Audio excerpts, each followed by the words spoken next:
In the first video of the series, we finished all the base coating on the model and then did all the shading and highlighting of the green armor. And then in the second one, we finished all the non-metallic metals. If you haven't seen those videos yet, I suggest to check them out before this one, and you can do so right here. And in this video, we are going to be finishing all the remaining parts of the model, put on the finishing touches, and then finally I'll show you how I did the base. Hey guys, I'm Zoltan and you are watching Phalanx Miniatures. So for these cables that this guy has running all around him, what I decided to do is to use purple because it actually goes pretty well with the shadow colors that we were using for this guy, but also because I wanted to use something that is really nice and warm and saturated. This works especially well because we already used a purple kind of like color for the shadows, so using another purple color just ties the whole thing together, but it also provides contrast because the armor is a bit desaturated and a bit cold, especially the shadows. And this thing is supposed to be really nice and warm. So to achieve this warm color, I had the perfect paint in mind, which is this artist scale color range from scale 75 that I just recently got. And I tried this out a little bit before on another model, and I realized that it's extremely nice once it actually covers everything. The color is super vibrant, the pigmentation is just fantastic, I love it, but it's a pain to apply. For some reason it just refuses to cover whatever I apply it to, and it has this usual scale 75 problem of you apply it, it is one color and then it dries and it turns into another, but I'm used to that already, so the biggest issue was mostly just getting full coverage on this. But once I managed to do that, the overall process is really simple. We had the base color and then I applied a purple and then finally a magenta on top to highlight the pipes. At this stage I still felt that I needed a bit more brightness in there for the highlights, and I also wanted to do a bit of an edge highlight on those cutouts for the pipes, and I didn't have anything in this range that was bright enough. Magenta was the highest I could go, so I just decided to add yellow. I used vanilla yellow from the same range, added it to the magenta. This brightened up the color, but I didn't lose any saturation because the yellow in it.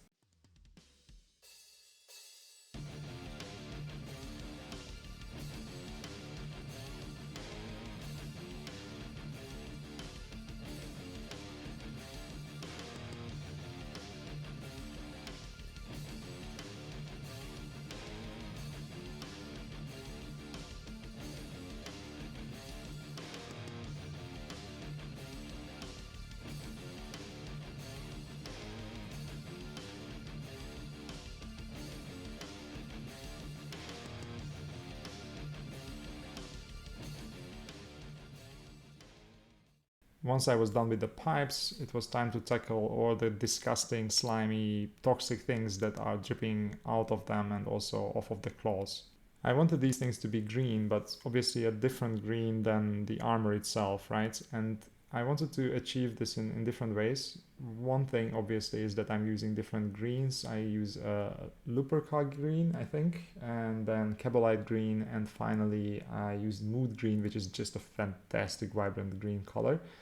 And the other thing is I wanted to have something that glistens, right, or is glistening, which we can achieve by using gloss varnish, whereas on the rest of the model, especially on the armor, I wanted to use a very matte varnish in the end.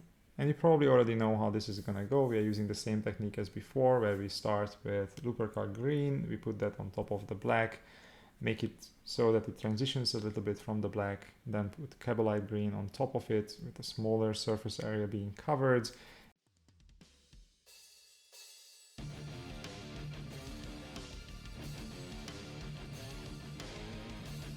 And then finally Mood green, achieving full coverage so that we get this full, absolutely nice, vibrant color in the end.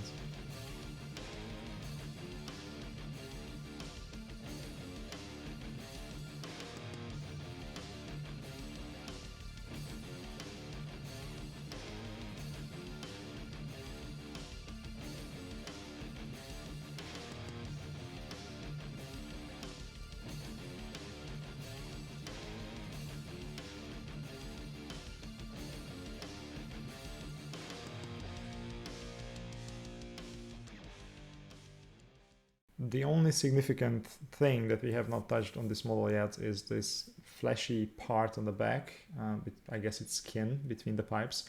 and also this stomach with this symbol on it. And I did something really simple. I just used Cadian Flesh and then Kislev Flesh to highlight it.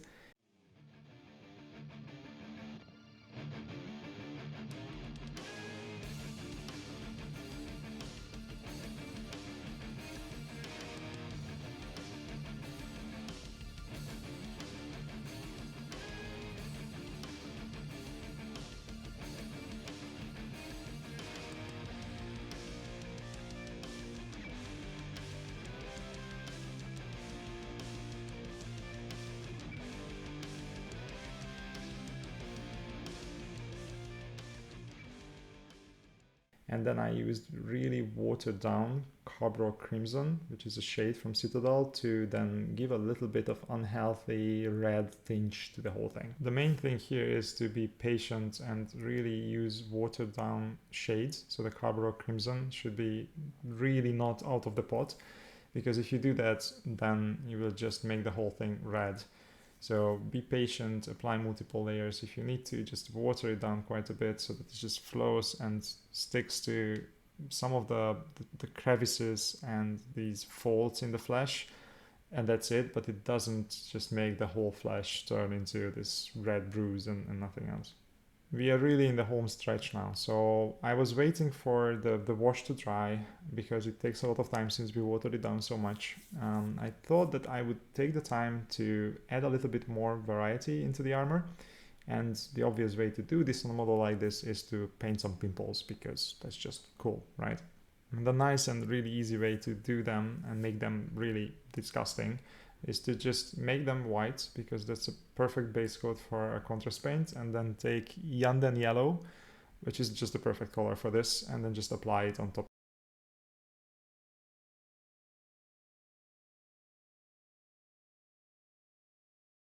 And since I already had this pot open, this is also the color that I usually use to glaze back some saturation, some color into the gold non-metallic metal when it's finished, because usually it loses some of its saturation. So what I did is I just watered this down and I started to glaze this back into the shadow and mid-tone areas of the non-metallic metal. And this is actually the same technique that we use for the green armor with Plaguebearer's Flesh, right? It's basically the same idea of bringing back the colors with a nice saturated ink or contrast paint. Just be careful with this, because it's really easy to ruin the existing paint job, because this is a very strong color, and if you don't water it down and you touch the highlights, the whole thing is just gonna turn full yellow on you, and you lose most of the stuff that you already worked for so hard. By the time I was done with this, the shade had dried on the flesh and skin, so I emphasized it a bit more in certain places where I really wanted it to look really sore and really sick.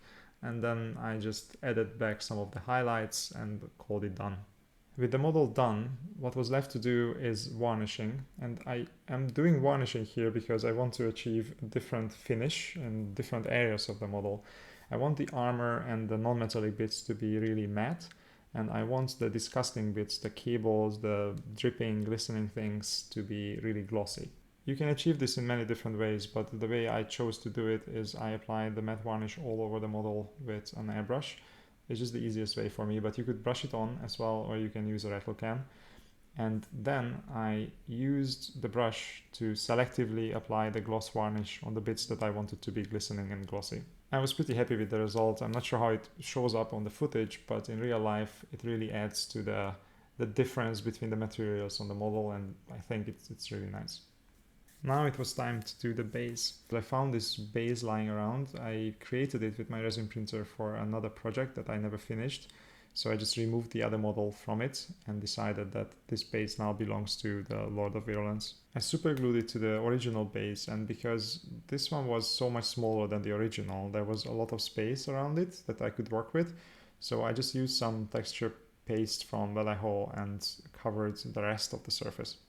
My big plan was that I wanted to use contrast paints for the majority of this base, and those really don't work very well with smooth surfaces. So I just wanted to create texture so that the paint can settle into it and create this really nice shaded effect.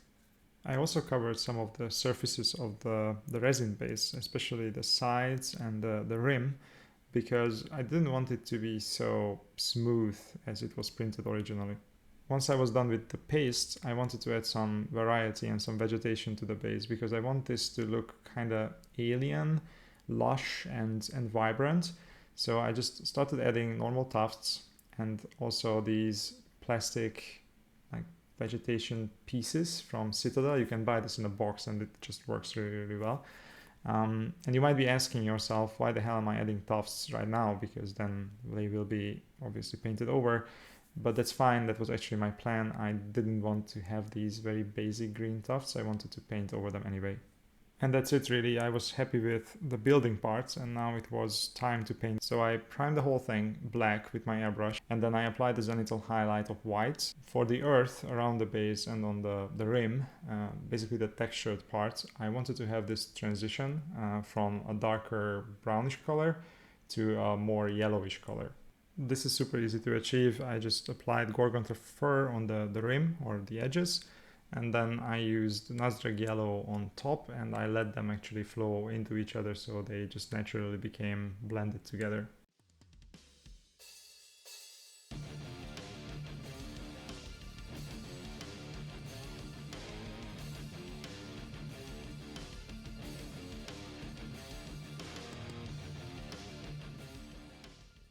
For the textured bits on the back of the base, I wanted to go a little bit even further with the transition. So what I did is I just watered down the Nazreg yellow for the top bits. So on the top, I only covered the white with watered down contrast of Nazreg yellow, then pure Nazreg yellow, and then Gorgonter fur, let them flow into each other, and this created this transition from like a light yellow to brown. For the top of the base, that is essentially stone, where the model is going to stand, I use Basilican and Gray contrast, which obviously is going to look terrible, right? Because this is a smooth surface. But the main point here is that even though the contrast paint is going to create all these patches, that's fine. We are going to use that to our advantage later with a bit of dry brushing because it creates an uneven surface. And I just wanted to make sure that those crevices between the stones are nice and dark and the contrast paint flows into them. Then I used Militarum green to make those tufts green again. Looking back, I think I could have used something a little bit more punchy, right, and vibrant, but maybe that's not a bad thing because it's a good thing to have something that is not super vibrant on the base, I suppose, because the rest is gonna be pretty colorful. Then I used Dark Angels green to block in all the bits of the base that I wanted to be covered by this gooey toxic substance flowing out of the pipes, and I used the Dark Angels green as the dark basis of that. Then it was the turn of those alien flowers or plants to be painted, and for the first one I used Voluptuous Pink, which is this awesome color and awesome name actually for the color as well. I use it a lot whenever I can. And the second one I had no clue about actually. I used it for the first time. It's called Croxigor Scales. It's one of the new contrast paints. I was a bit worried, but it's a really fantastic looking greenish, bluish color that I will be using more in the future, I think. At this point, on top of the base, the Basilican Grey had dried, and I decided that it looks really flat and grey, like unsurprisingly, and we need a bit more color variety there, so I used one of my favorite colors, Plaguebearer's Flesh, to add a bit of greenish, yellowish tinge into it. At this point, this might look really ugly, right? Because we are just adding these yellow-green blobs on top of the gray. But don't worry about it too much. We will be dry brushing over this and it will look pretty cool in the end. The only thing left to do was blocking in the blacks because I will be doing some non-metallic metal on the pipe. Since the model itself is non-metallic, it would look really weird to use normal metallics on this. So I just used this as the base coat for that, and because I already had the black out, I also did the rim of the base because obviously that has to be black, right?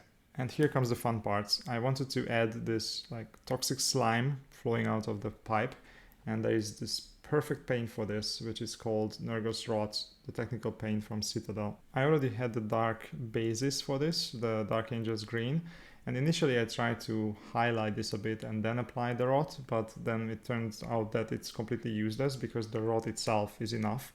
So I just started to apply big blobs of this and then waited for it to dry to apply some more. And while I was waiting for this to settle and dry a little bit, my wife was telling me that while she likes those voluptuous pink flowers or plants, she thinks that it's a bit boring, so I should apply some kind of transition on top of them. I have to admit that I wasn't convinced at first, because I thought that that pink looks really damn good.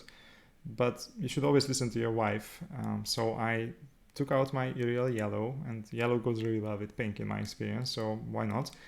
I started glazing in some transitions to the ends of these petals or maybe leaves, I'm not sure.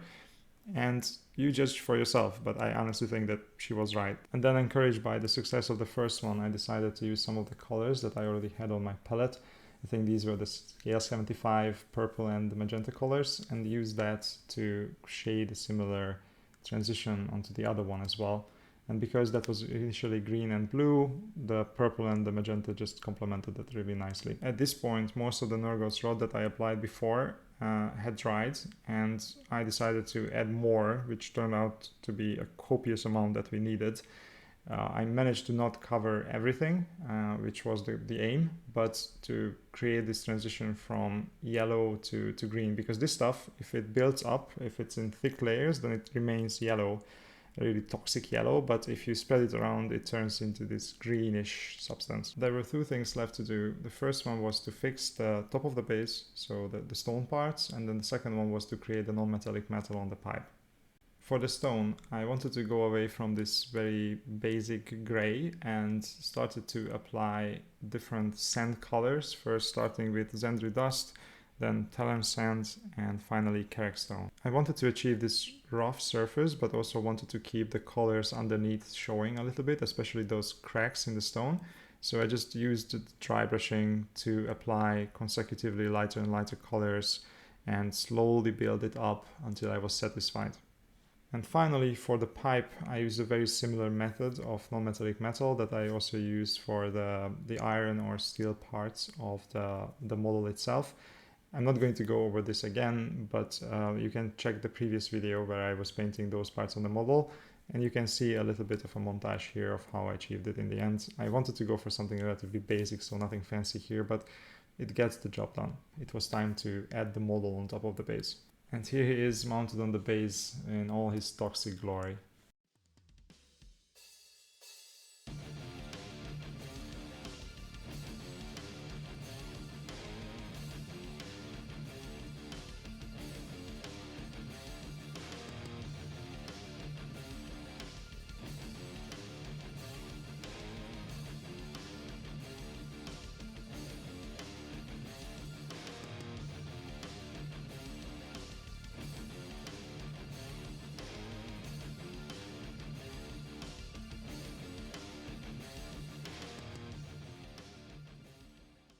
And with that, the model is finished and it's time to put it into its place in my display case. I hope you guys enjoyed this series as much as I enjoyed painting the model and then creating the videos as well. Some more videos are already in the works, but if you want to see something specific, please let me know in the comments below. And if you have enjoyed the content so far, please don't forget to subscribe, hit the bell button and like the video as well. See you in the next one.